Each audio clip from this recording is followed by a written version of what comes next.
ዶናልድ ትራምፕ የኢራን መሪ እንዲሆኑ መጠየቃቸውን ተናገሩ። የአሜሪካው ፕሬዝዳንት ዶናልድ ትራምፕ ባደረጉት ንግግር የኢራን ባለስልጣናት የሀገሪቱ መንፈሳዊ መሪ እንዲሆኑ ጠይቀውኛል ሲሉ በድፍረት ተናግረዋል። ትራምፕ ጥያቄውን አመሰግናለሁ፣ አልፈልገውም በማለት ውድቅ ማድረጋቸውንም ገልጸዋል። እንደ ትራምፕ ገለጻ ከሆነ የኢራን መሪዎች ከአሜሪካ ጋር ስምምነት ለማድረግ ቢፈልጉም የገዛ ሕዝባቸውንና የአሜሪካንን ጥቃት በመፍራት በይፋ ለመናገር መቸገራቸውን ገልጸዋል። ይሁን እንጂ የኢራን መንግስት ከዋሽንግተን ጋር ድርድር አይደረግም በማለት የትራምፕን ንግግር አስተባብሏል። ይህ በእንዲህ እንዳለ የአሜሪካ መንግስት ወደ መካከለኛው ምስራቅ ተጨማሪ ወታደሮችን ለመላክ እያሰበች መሆኑን እና በትራምፕ አስተዳደር ውስጥ በጉዳዩ ላይ ከፍተኛ ክርክር መኖሩ እየተነገረ ይገኛል።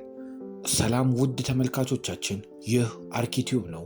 ወቅታዊና ፈጣን መረጃዎችን ለእናንተ የምናቀርብበት በዛሬው ዕለት የተሰሙ አበይት መረጃዎችን ወደ እናንተ ይዘን የቀረብን ስንሆን እስከ መጨረሻው ድረስ ላይክ፣ ሼር፣ ሰብስክራይብ በማድረግ እንድትከታተሉን በአክብሮት እንጋብዛለን። ዛሬ ጠዋት ከእንቅልፋችሁ ተነስታችሁ ዓለም ተቀይሯል፣ ትልልቅ መረጃዎችም ተሰምተዋል፣ ዶናልድ ትራምፕ የኢራን መሪ ሆነዋል የሚል ዜና ብትሰሙ ምን የሚፈጠር ይመስላችኋል? በእውነት ይሄ ሊሆን አይቻልም። በኢራን ስርዓት በሃይማኖታዊና በፖለቲካ መሪዎች የተጣመረ ነው።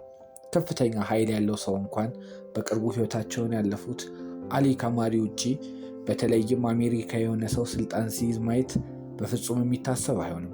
ነገር ግን ይህ ታሪክ ብቻ አይደለም። ዶናልድ ትራምፕ ዛሬ በተናገሩት መረጃ መሰረት የኢራን መሪ እንደሆን ጥያቄ ቀርቦልኛል፣ እኔ ግን በፍጹም ጥያቄውን አልተቀበልኩም ብለዋል። ዜናው ዓለምን አስደንግጧል። በቴህራን የህዝብ ጎዳናዎች ላይ ይህ ጉዳይ ቢከሰት ምን ሊፈጠር ይችላል? ጩኸት፣ ተቃውሞ፣ እርምጃ ወይስ ከዚህ የዘለለ ሐዘን?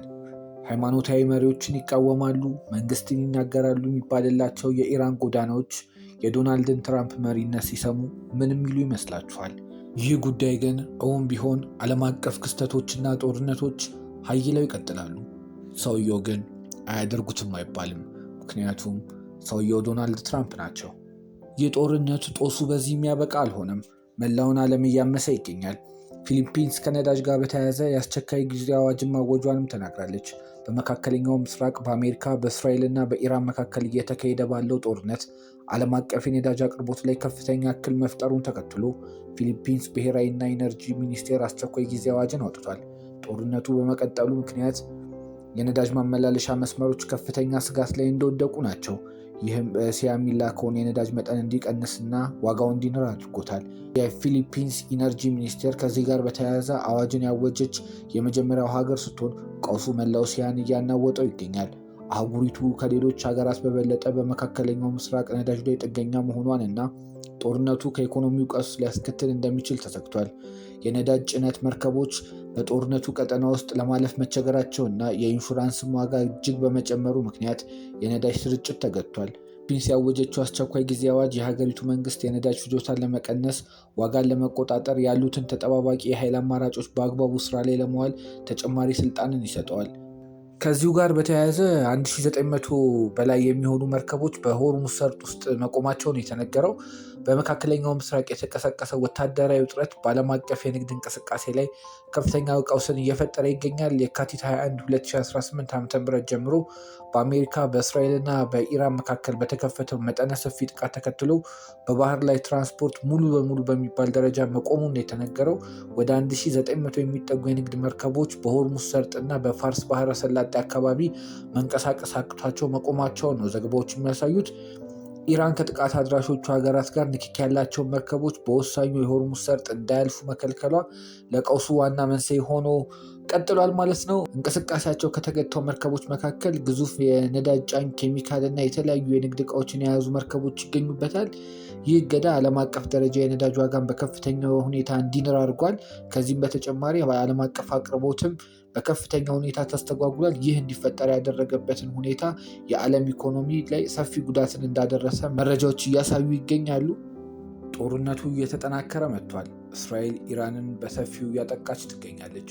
እስራኤል በኢራን ውስጥ ትልቅ የሚሳኤል እና የጦር ፋብሪካዎች ላይ የአየር ጥቃትን አድርሳለች።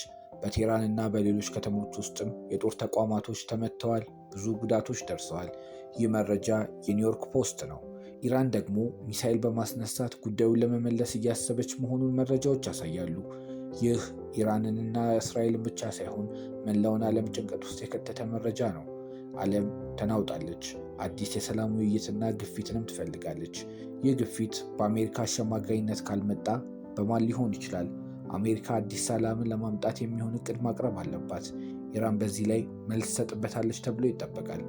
የሆርሙዝ ሰርጥና የነዳጅም ጉዳይ ዓለምን በሰፊው እያሳሰበ የሚገኝ መረጃ ነው። ኢራን በሆርሙዝ ሰርጥ ላይ ግድብና የመንገድ ገደብን አድርጋለች የሚሉ መረጃዎች ኢኮኖሚክስ ታይምስ አውጥቷል። ይህ ጉዳይ የዓለምን የኢኮኖሚና የነዳጅ ዋጋ በከፍተኛ ሁኔታ እያስጨነቀው ይገኛል። የዕለት ተዕለት እንቅስቃሴ፣ የሰው ልጆች ሰርቶ የመግባትና ኢኮኖሚውን የማንቀሳቀስ ጉዳይ ትልቅ አደጋ ተደቅኖበታል። ይህ የነዳጅ ዋጋ ብቻ አይደለም፣ የዓለም አቀፍ ኢኮኖሚና ትልቅ ጫናን የሚፈጥር እንጂ። በአጠቃላይ ጦርነቱ ከኢራንና ከእስራኤል ውጭ ብዙ ክልላዊ ግጭቶችን እያስፋፋ መጥቷል።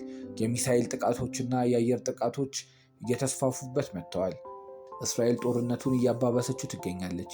ኢራን በሚሳኤል መልስ ለመስጠት ትሞክራለች። ይህ ዓለምን እያሳሰባት ነው። ይህ ጉዳይስ እስከ መቼ ይቀጥላል? ይህ አርኪቲዩብ ነው። ፈጣንና ወቅታዊ መረጃዎችን ለማግኘት ላይክ፣ ሼር፣ ሰብስክራይብ ያድርጉ።